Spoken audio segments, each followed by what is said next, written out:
आप सभी को मेरी तरफ से हरे कृष्णा। मेरा नाम नेहा लूथरा है। मैंने श्रीमद् भागवतम महापुराण पढ़ा है जिसमें 18,000 श्लोक है। श्रीमद् भागवतम महापुराण में कहानियां व ज्ञान दोनों है। मैंने 18,000 श्लोकों का ज्ञान अलग करके एक छोटी पुस्तक बनाई है, श्रीमद् भागवतम का ज्ञान।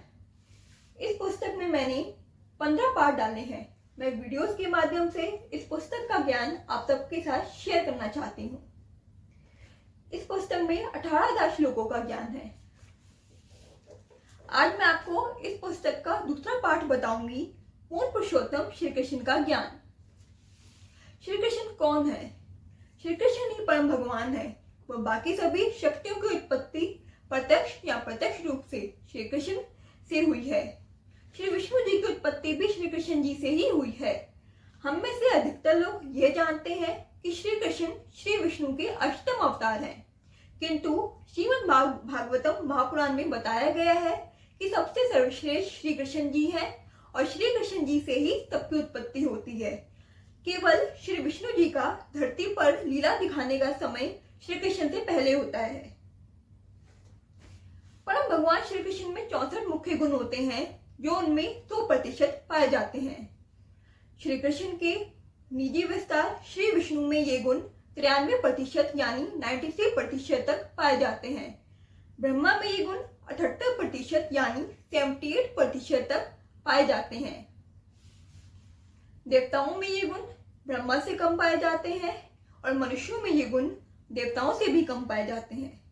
ब्रह्मा और देवता दोनों ही जीवात्माएं हैं, जैसे मनुष्य एक जीवात्माएं हैं, किंतु ब्रह्मा व देवताओं के गुणों का विकास और उनके कर्मों का विकास मनुष्यों से अधिक होता है। ब्रह्मा एक पूर्ण जीव है।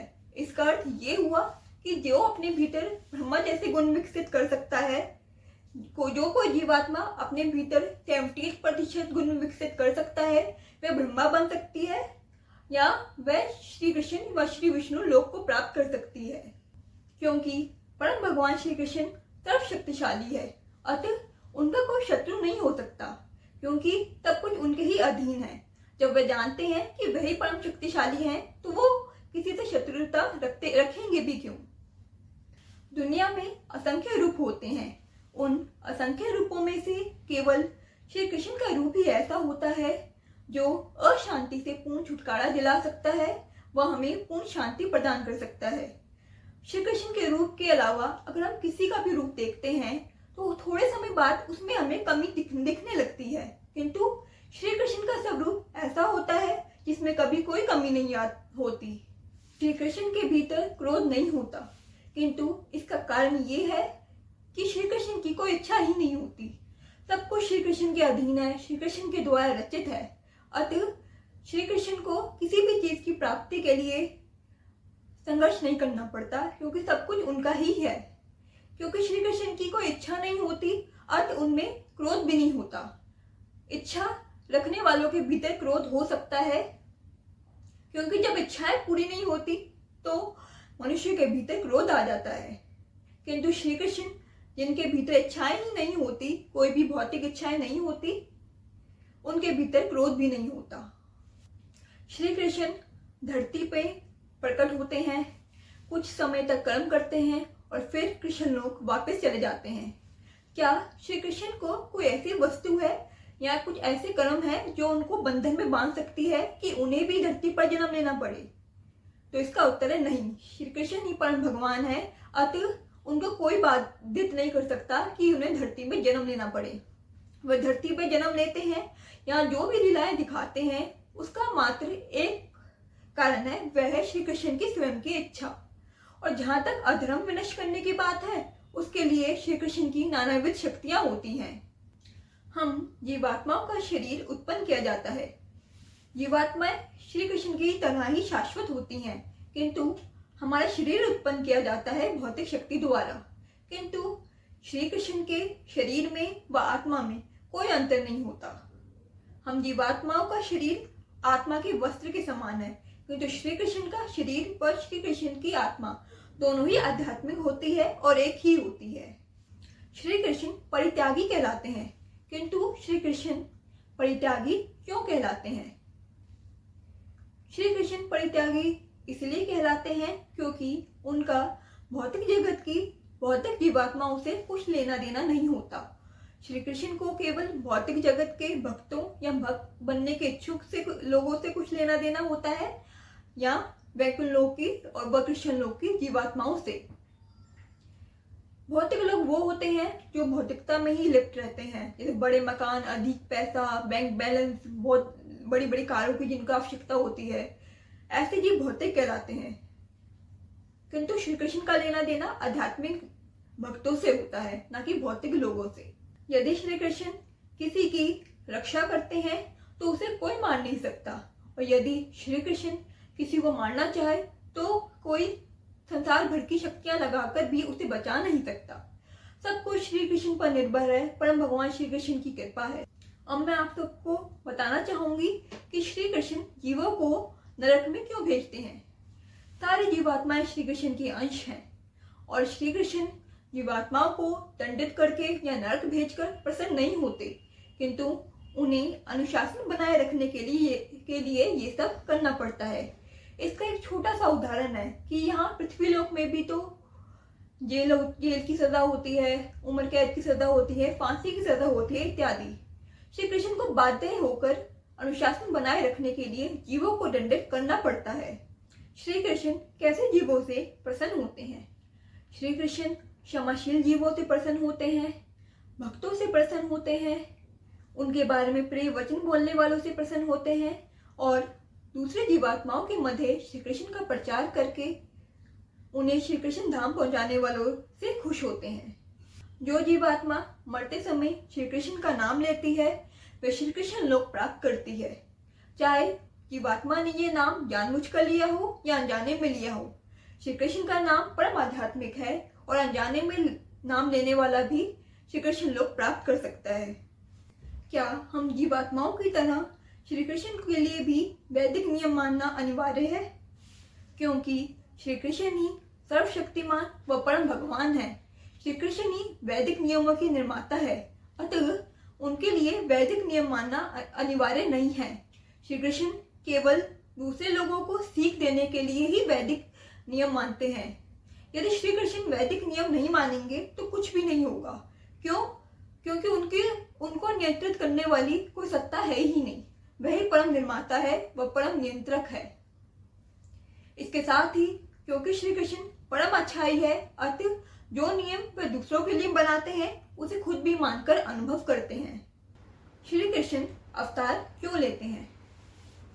जो जीवात्माएं श्री कृष्ण की दिव्य संगति व उनके दिव्य लोक के बारे में नहीं जानती कि इसमें कितना सुख व आनंद है, उनको ये बताने के लिए श्री कृष्ण अवतार लेते हैं, और अवतार रूप में बद्ध जीवों को आकर्षित करते हैं ताकि वह भी आध्यात्मिकता की ओर आकर्षित हो और अपने लोक वापस चले जाएं, यहाँ के दुखों को छोड़कर।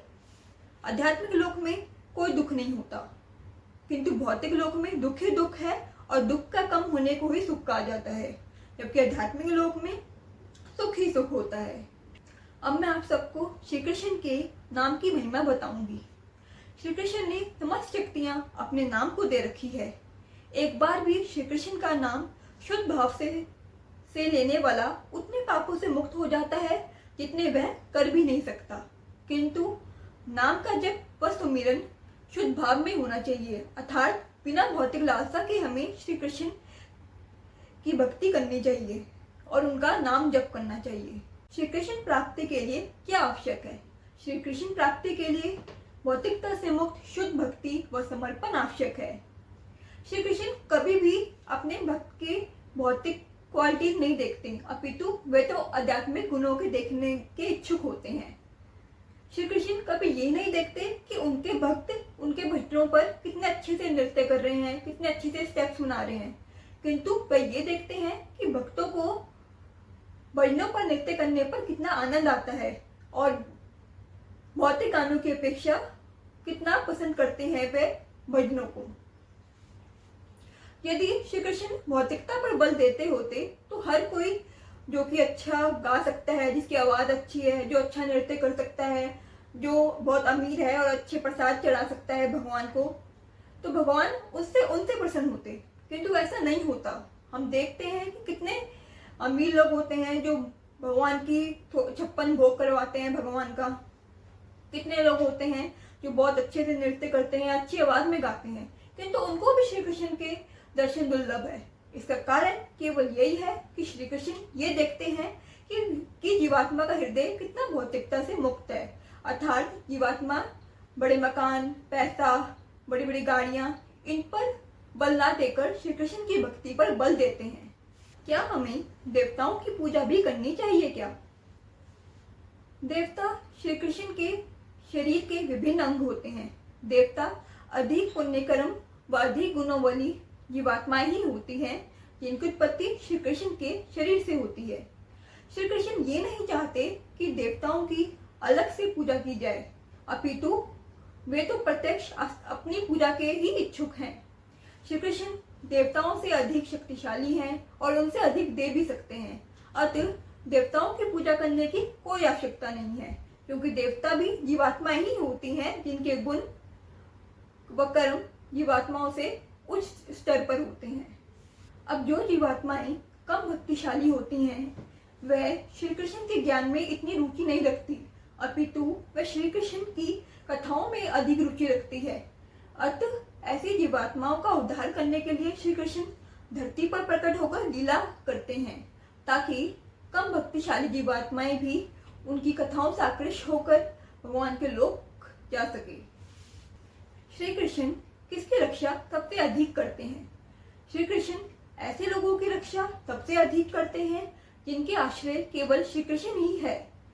इसका मतलब ये हुआ कि यदि हमारे मन में हम ये मानते हैं कि हमारे रक्षक केवल श्री कृष्ण है और हमने स्वयं को 100% श्री कृष्ण पर ही समर्पित कर दिया है, तो श्री कृष्ण ऐसी जीवात्माओं से प्रसन्न होते हैं और उनकी रक्षा भी करते हैं।